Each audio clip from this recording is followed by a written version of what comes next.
अखिलेश और जयंत दोनों कहते हैं कि परिवारवाद सिर्फ उनकी पार्टी में नहीं, आपकी पार्टी में भी है। राहुल गांधी भी कहते हैं कि परिवारवाद से जुड़े मतलब सेकंड जनरेशन लीडर्स तो आपकी पार्टी में भी हैं। बहुत बहुत फर्क है। ये फर्क, अच्छा सवाल पूछा आपने। मैं थोड़ा विस्तार से जवाब दूंगा, बुरा मत मानिए। लेकिन देश की जनता को मैं झूठ के सामने सत्य समझाना चाहता हूं। एक परिवार से अनेक लोग जनता के बीच में जाएं, एक परिवार से 2 लोग जाएं, 3 लोग जाएं और जनता उनको चुनाव करके भेजे, वो एक राजनीति का पहलू है। लेकिन दूसरा, एक परिवार के लोग ही उस पार्टी के अध्यक्ष बने, उस पार्टी के ट्रेजरर बने, उस पार्टी का पार्लियामेंट्री बोर्ड बने। पिताजी अगर नहीं कर सकते हैं तो बेटा अध्यक्ष बने, बेटा नहीं कर सकता है और बूढ़ा हो गया है तो उसका बेटा अध्यक्ष करे, पिता नहीं रहे तो पुत्र करे। ये जो विरासत और वारसा बारिश के रूप में चल रहा है, डायनेस्टी के रूप में चल रहा है, कोई डायनेमिक्स है ही नहीं, ओनली डायनेस्टी। ये जब बनता है, पार्टी परिवार की बन जाती है। और आप देखिए हिंदुस्तान की बर्बादी कहां से हो रही है। जम्मू कश्मीर से शुरू करिए, 2 पार्टियां मेन रही वहां, दोनों परिवार की पार्टियां हैं। अभी तक उसका कोई नया नेता देखा ही नहीं। आज देश में जो 18 से 40 साल की उम्र के लोग हैं, उन्होंने इन पार्टियों के जितने नेता देखे, एक ही परिवार के देखे हैं।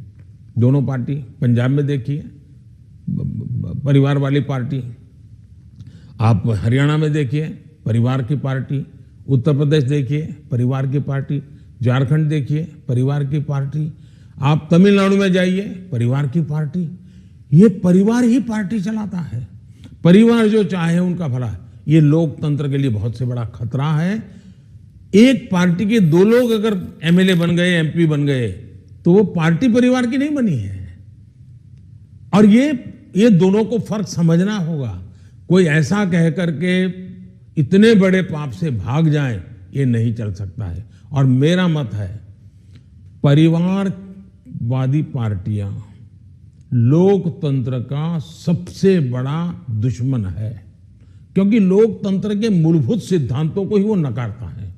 दूसरा, जब परिवारवादी राजनीति चलती है, परिवार ही सर्वोपरि होता है। परिवार को बचाओ, पार्टी बचे या न बचे, परिवार को बचाओ, देश बचे या न बचे, ये जब होता है तब सबसे पहले कैजुअलिटी कौन सी होती है? परिवारवादी राजनीति में कैजुअलिटी कौन सी होती है? बेटा जैसा भी होगा लेकिन वही अगला अध्यक्ष बनेगा। तब सबसे बड़ी कैजुअलिटी टैलेंट की होती है। और सार्वजनिक जीवन में जितनी ज्यादा अधिक टैलेंट आए बहुत जरूरी है। इसलिए राजनीतिक दलों का लोकतांत्रिकरण ये बहुत आवश्यक है।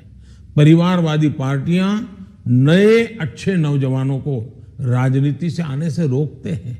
मान लीजिए कोई नौजवान है जिसको भारतीय जनता पार्टी में नहीं जाना है, लेकिन बाकी कहीं पर उसको जगह ही नहीं है, कहां जाएगा?